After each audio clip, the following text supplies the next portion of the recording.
sente hoje... Você se sente um pouco monitorado, assim, cara? Tipo, eu preciso dar...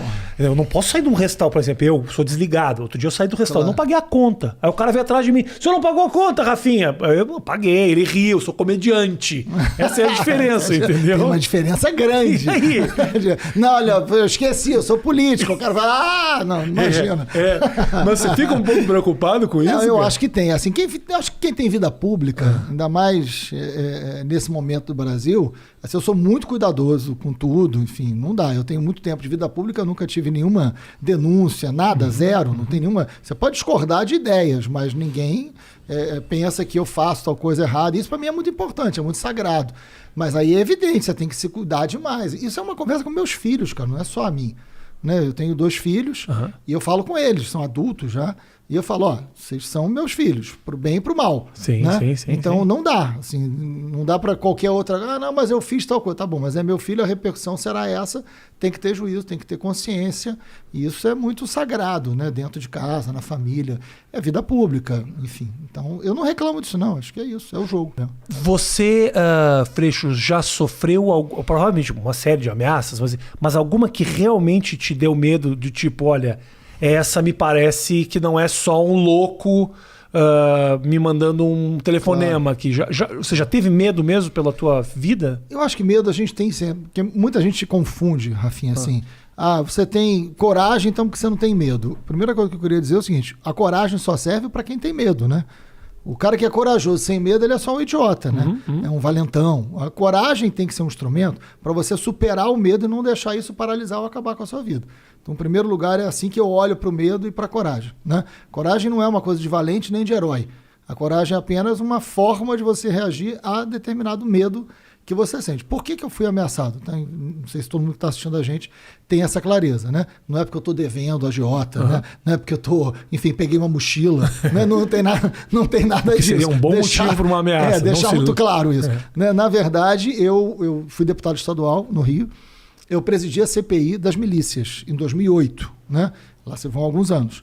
Essa CPI, que investigou a ação das milícias, as milícias estavam num momento muito forte, em ascensão, onde muita gente defendia as milícias, e eu fiz a CPI das milícias, presidi a CPI, levou à prisão 240 milicianos. Então não foi uma CPI que terminou em pizza. Né? Mudou a opinião pública sobre milícia, gerou para todos os líderes de milícia foram presos no Rio de Janeiro com a CPI das milícias.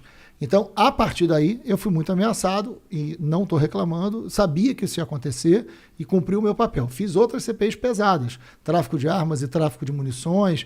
Enfim, eu sempre trabalhei com o tema da segurança pública nos mandatos do Rio de Janeiro, e o Rio de Janeiro justifica eu ter entrado nesses assuntos.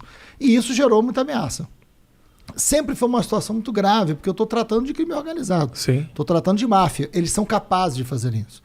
Os momentos mais delicados, eu nunca recebi uma ameaça direta. Alguém me parou e falou, ou alguém ligou para mim. Mas os serviços de inteligência da polícia e do Estado sempre detectaram planos para me matar e me avisavam. Né? Então eu ando com escolta, o que é mais do que óbvio, né? Alguns fascistas de plantão do Rio tentam tirar a minha segurança, mas enfim, faz parte do jogo baixo da política do Rio de Janeiro, é uma máfia que governa o Rio. Né? Eles são capazes de fazer isso. Né? Mas enfim, então... Eu ando com carro blindado, com escolta, tenho os meus cuidados desde 2008, desde a CPI das milícias. Os momentos que eu senti mais peso foi o momento onde eles mataram a Patrícia Scioli, não sei se você vai lembrar, a juíza, que era minha amiga, né, que tinha enfrentado as milícias, ela estava sem escolta, né, e ela foi executada na porta de casa. Né? A Patrícia tinha se reunido comigo, tinha o relatório da CPI, assim, me ajudou, era uma amiga. Quando eles fuzilaram a Patrícia, evidentemente, assim, alguém que é capaz de matar uma juíza, né, e o mesmo grupo, não óbvio... vai pensar 2 vezes para matar o Freixo. Claro. Então ali se materializou, né, esse medo, ali era real. Né? Quando eles mataram a Marielle, né, que trabalhou comigo durante 10 anos, minha grande amiga, sem nenhuma razão, porque a Marielle não investigou milícia, a Marielle...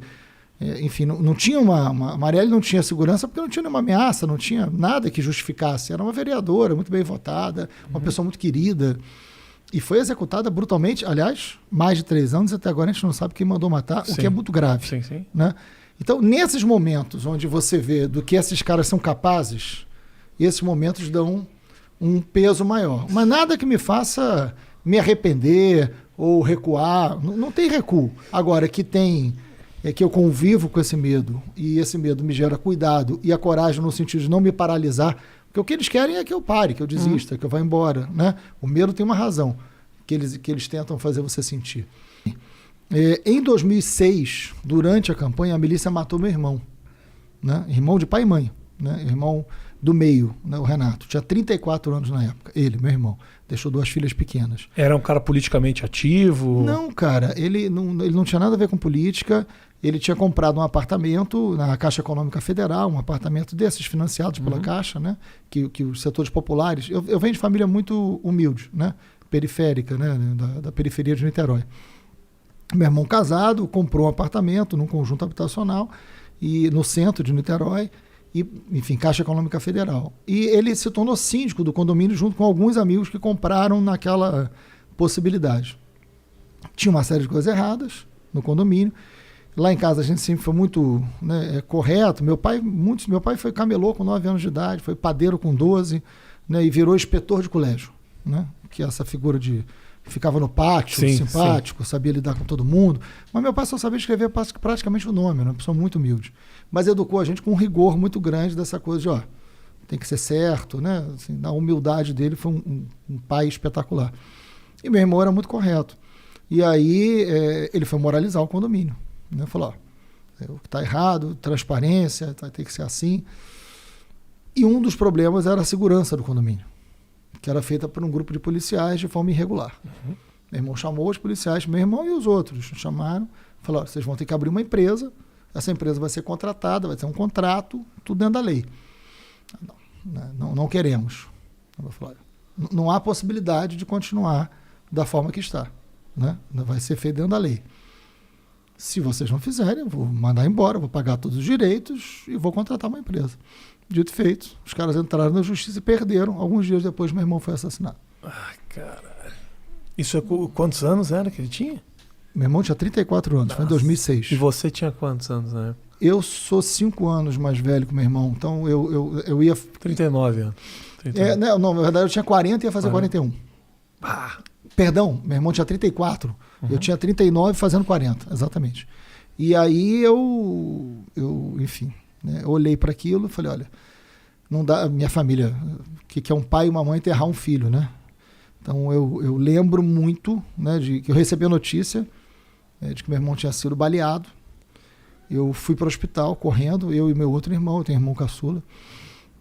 Quando eu cheguei no hospital ele já estava morto. Foi, enfim, queimar roupa, foi uma covardia. Eu entrei no hospital e vi meu irmão morto, assim, muito difícil. E eu tinha que avisar meu pai e minha mãe, né? Como é que você avisa um pai e uma mãe que... E a nossa família era muito unida, muito... Né? Um fortalecendo muito o outro. E eu lembro que eu liguei e falei, olha, é melhor trazê-los para o hospital, porque no hospital, pelo menos eu tenho médicos aqui que, dependendo da reação que eles tenham, a gente tem como, né, atendê-los. Melhor do que eu avisar em casa. Claro. E aí eu falei, olha, avisa que ele sofreu um acidente de carro.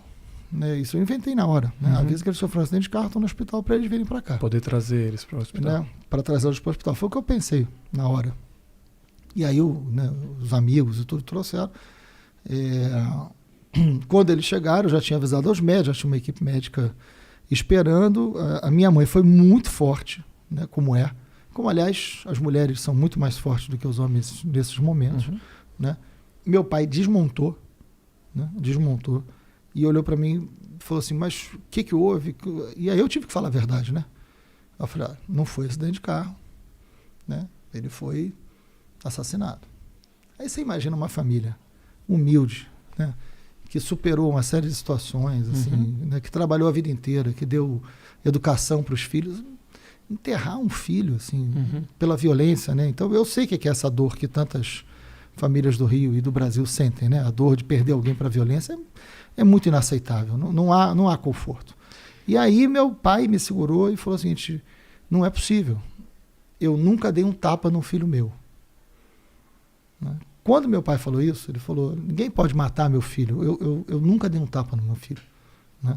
Eu nunca encostei um dedo no meu filho, eu eduquei só com amor, que acho que o Brasil precisa, né? Entender que você educa com amor, Claro. né? Assim, não é a violência que Claro, resolve claro. as coisas, seja na família, seja na política, né? Então, quando eu olhei isso, eu falei, cara, meu pai não vai sobreviver. Meu pai não vai aguentar, né? Eu olhei para minha mãe, ela estava, enfim, destruída, mas entendendo que ela tinha que segurar todo mundo ali. Meu pai começou a ficar doente. Meu pai ficou 10 anos doente e morreu. Então, Depressão profunda a partir daquele ele teve momento. uma série de problemas. Ele começou a ter dificuldade de andar, ele começou a ter problema de memória, ele desenvolveu uma série de problemas, Meu pai ficou... depois da morte do meu irmão, eu fiquei durante mais de 10 anos cuidando do meu pai até a morte. Não resistiu. Então, meu pai morreu de dor, de sofrimento. Então, essas coisas, assim, se misturam, né, um pouco. Então, quando eu viro deputado, entendeu, Rafinha? As milícias tinham eleito vários deputados. A mesma milícia que matou meu irmão, que destruiu minha família, que fez aquilo, eu fui eleito junto com vários dos milicianos. Eu olhei para aquela situação e falei, eu não tenho a menor condição de não enfrentá-los. É uma obrigação humana que eu tenho. É um compromisso mínimo de dignidade, né? E aí o primeiro projeto que eu apresentei, o primeiro projeto da minha vida, foi o pedido de CPI das milícias. Fiz com 3 dias de deputado estadual. Sabia que ia ser difícil aprovar. Só aprovei por umas circunstâncias dessas que você não... Aprovei 1 ano e meio depois. Não pensa que o Rio de Janeiro, quando eu apresentei a CPI, falou, que ideia genial, como a gente não tinha pensado nisso, vamos fazer uma CPI para investigar as milícias. Coisa nenhuma. Coisa nenhuma. Eu apresentei e eu dava risada na minha cara. Né? 1 ano e meio depois, jornalistas do jornal O Dia foram fazer uma matéria sobre milícia, foram descobertos, foram torturados. E aí a imprensa inteira, né, tomou aquilo como grave, e realmente era, e começou a exigir que a CPI das milícias, que eu tinha pedido há 1 ano e meio atrás, fosse aprovada. E aí quem pede, preside pelo regimento da casa. Como só eu tinha pedido, Sim. eu presidi a CPI. Virou cabeça. E aí aquilo mudou a história do Rio de Janeiro, mudou a minha história também, mas eu não me arrependo de nada, assim, eu fiz o que tinha que ser feito. A discussão, o Monark é um cara que luta muito pelas liberdades individuais. E tem algumas coisas que de verdade eu concordo com ele. É bom debate. É um debate importante. Não especificamente na questão do armamento, eu concordo com ele. Mas na questão de liberdade de expressão, tem umas coisas que eu acho interessantes. Só que essa discussão, que eu achei muito louco, né? O jeito que isso repercutiu. Nossa. Repercutiu muito. Nem eu imaginava. Como o Freixo calou a boca do Monark. Pelo contrário. E o Monark mostrou pro Freixo o que é liberdade. E se você assiste o vídeo, é uma relação amistosa ali, é uma conversa. Totalmente. E muito respeitosa. E eu fui dando aqueles exemplos para ele, porque eu achei que realmente os exemplos iam fazer a gente se entender melhor. Né? E o que eu queria... ninguém precisa concordar comigo para eu ficar feliz, mas eu preciso fazer com que ele entenda por que eu estou dizendo isso para ele. Porque você pensa dessa forma. E esse é o princípio do respeito, que a gente tem que ter em qualquer... É assim com o filho, gente. O filho não tem que ser a tua cópia. Né? Agora, o filho tem que entender por que você está dizendo para ele tal coisa. Isso. Né? Porque senão você vai... isso, acabou e cala a boca. Isso não educa ninguém. Isso. Né? Nem o presidente deve falar assim com ninguém. Né? Cria uma rebeldia que às vezes vira um movimento, inclusive. Essa rebeldia, essa negação da ordem, ela às vezes vira um movimento extremamente equivocado. Às vezes a ordem até tem um propósito relativamente positivo. Não, isso é certo. Isso. Mas se não é feito através do debate, vira uma ordem. Aí a ordem gera rebeldia. E a rebeldia isso não provoca convencimento mínimo, né? Ou pelo menos uma maioria, claro. Não funciona. Né? São as tais ordens para não serem cumpridas. Né? Então, o meu debate ali com o Monark, assim, foi feito com muito respeito dele, por mim ou por ele. Os exemplos, muita gente fala assim, mas que paciência. Eu falei, gente... Ele expressa uma opinião que, vamos combinar, não era só dele. É de uma quantidade enorme de brasileiros que pensa assim. Então, ali era a chance de eu estar, inclusive, falando com um monte de gente que pensa igual a ele. Então, a paciência não era realmente uma necessidade. Essa coisa da arma, só para a gente não deixar de falar. Vamos lá. Eu não acho que todo mundo armado faz a sociedade estar mais segura. E eu dei esses exemplos pro Monarca na época. Eu falei, vamos lá, um bar. Todo mundo armado, o bar está super seguro? Não, não está. Está inseguro. Né? Se cada motorista no trânsito de São Paulo ou do Rio de Janeiro tiver uma arma, o trânsito está mais seguro? Não, não está. Tá mais... Eu fui dando esses exemplos, né? Ou seja, a circulação da arma aumenta a possibilidade da arma ser usada. E a arma não é usada por uma outra coisa. Foi o exemplo do carro, né? A arma é arma. Ponto. Né? Parece óbvio, mas não é em alguns debates. Bom, O fato de eu... Então, eu não acredito nisso. Quem tem que andar armado é quem sabe usar arma e quem é um profissional que pode usar arma para garantir a segurança do conjunto da sociedade. Por isso a gente tem as polícias, as várias polícias, né? A minha situação específica é, eu fui ameaçado. Eu ando com 5 fuzis na mão? Não ando com 5 fuzis na mão. Eu tenho uma escolta do Estado dada por uma razão que é uma razão do meu trabalho, né? Ah, não, o cara é deputado, está devendo a todo mundo e anda com escolta. Não é o meu caso. Eu fiz uma CPI que botou na cadeia uma máfia inteira do Rio de Janeiro, né? E o Estado me deve proteção nesse sentido e me protege enquanto essa ameaça for real. Esses caras mataram uma juíza, mataram uma vereadora, mataram um monte de gente, são capazes de fazer isso. Ponto. Então não tem nenhuma contradição entre o debate das armas, claro, que está provado por todas as pesquisas que mais armas em circulação aumenta a violência, aumenta o número de pessoas mortas, e o fato de ter uma escolta de policiais armados. Mas a gente faz o debate. Não tem problema. Sabe, essas coisas, eu fico pensando dentro de casa, uma arma... Aí um dia vai lá, o amigo do meu filho. Eu passaria 24 horas por dia preocupado com a arma dentro da minha casa. Isso aconteceu comigo, Rafinha. Isso aconteceu comigo. Eu era criança. Eu devia ter, talvez, a idade do teu filho. Eu morava na periferia, estava na casa de um grande amigo meu de infância, né? No quarto, conversando com a mãe dele. O pai dele tinha uma arma em casa. Meu Deus do céu. Eu era criança. Ele pegou a arma e veio me mostrar a arma do pai. A mãe, quando viu, deu um berro e a arma disparou. Oh, meu Deus do céu. Esse exemplo que você está dando aconteceu comigo. Esse meu amigo é o Fernando. Na mão dele? E aí, na mão dele. Atirou. Assim, eu não fui atingido, e nem a mãe dele, por um milagre. Isso aconteceu comigo. Esse exemplo que você está dando. Mas olha o exemplo que ele está dando. Aconteceu na minha vida. Eu criança, eu devia ter 8, 9 anos de idade naquela época. Então, assim, não vamos pensar o número de mulheres. Porque o governo Bolsonaro, o número de armas aumentou no Brasil absurdamente, né? Ele acabou com o Estatuto de Desarmamento por decreto, que é ilegal. Ele está fazendo um jogo ali que é armar uma sociedade e fragilizar a democracia, ficar ameaçando o golpe. É o jogo do Bolsonaro, né? Bom, e aí atendendo ao interesse também das indústrias de armas, que a gente sempre esquece que tem também, né? Mas vamos lá. O número de mulheres assassinadas por arma de fogo dentro da sua própria casa aumentou demais nesses anos. Por quê? Porque o cara tem uma arma em casa, né? A princípio, para proteger a família. Cresceu mais de 20% o número de mulheres assassinadas por arma de fogo dentro da sua própria casa. Porque um conflito entre marido e mulher pode virar um conflito armado, porque tem uma arma dentro de casa. Ah, mas você está falando de uma coisa que não pode ser regra. Eu estou falando que é uma possibilidade. E que os números mostram que o número de mulheres assassinadas aumentou. O feminicídio, como a gente chama, aumentou com arma de fogo nesse governo Bolsonaro. É uma coincidência? Não, não é.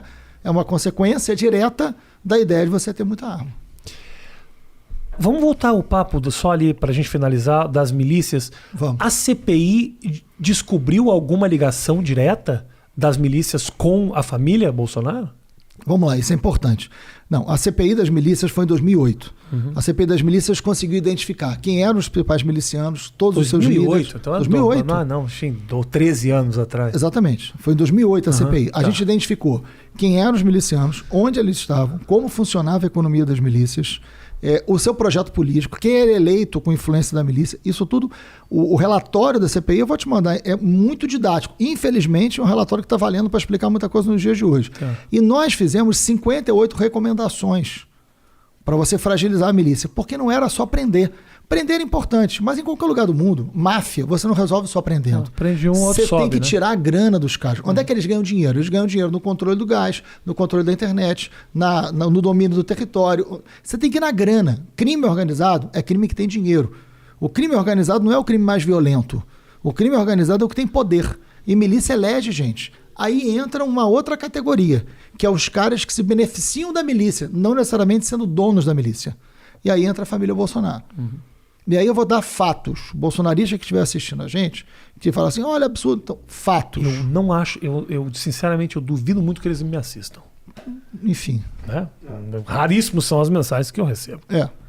Não, mentira, chega assim. Com o Freixo o pessoal assiste. É isso que eu ia te falar. Tá esperando uma brecha para editar um trecho, pegar uma frase, então eu tô ligado que você tá assistindo aí. Não tem problema nenhum, isso é a vida. Mas vamos lá. O Bolsonaro tem um grande amigo chamado Fabrício Queiroz, que é um policial Sim. militar, que foi preso pelo esquema da rachadinha. O Bolsonaro pega o Fabrício Queiroz e bota para trabalhar no gabinete do Flávio Bolsonaro, que era deputado estadual, aliás, junto comigo. Eu também fui deputado estadual no mesmo ano, nos mesmos anos. Eu fui deputado estadual com ele 12 anos. Bota ele para... Ele coordenava um esquema de corrupção da família. Né? Sou eu que estou dizendo não, tá? Quem está dizendo isso é o Ministério Público do Rio de Janeiro. Ele foi preso, pelo que eu estou dizendo. Não estou fazendo nenhuma acusação leviana. Infundada. Ele foi preso por isso que eu estou dizendo. Né? A família Bolsonaro é uma família que sempre teve o hábito de comprar imóvel com dinheiro vivo. Não sei se você tem esse hábito. Sim, você tem esse hábito. Não tem. Né? Eu compro chiclete com dinheiro vivo. Eu né? nem chiclete. Apartamento eu não chiclete, compro. é só cartão hoje. Né? Mas era... que culminou naquela entrevista que ele deu dizendo onde é que você usou a verba de moradia. Ele falou, para comer gente. E na verdade é uma maneira que ele tinha de escapar ao fato de que ele recebia uma parte dessa verba de moradia em dinheiro. Era isso. Que ele não tinha como explicar. Claro. É muito simples, para quem não conhece, é um esquema muito simples, que inclusive, vou te confessar, já me foi oferecido mais de uma vez. Olha isso. Porque eu tinha o seguinte, desculpa te interromper. Imagina. Não é para eu falar, mas eu ganhava muito dinheiro de teatro. E teatro, eu não tinha como pagar o imposto, eu tinha que colocar dinheiro. Então assim, eu pegava um dinheiro, por exemplo, sei lá, 6 mil reais, botava na minha conta o dinheiro. Esse dinheiro eu era obrigado a pagar 27,5%, que é o que se paga quando você não tem como, ou pelo menos naquela época, você não tem como dizer qual é a origem disso. Claro. E aí, mais de uma vez, eu disse, Rafael, faz o quê? Pega um imóvel, fala, quanto você quer por esse imóvel? O cara fala, eu quero 300 mil. Vamos fazer o seguinte, eu te dou 320, mas a gente escritura por 100.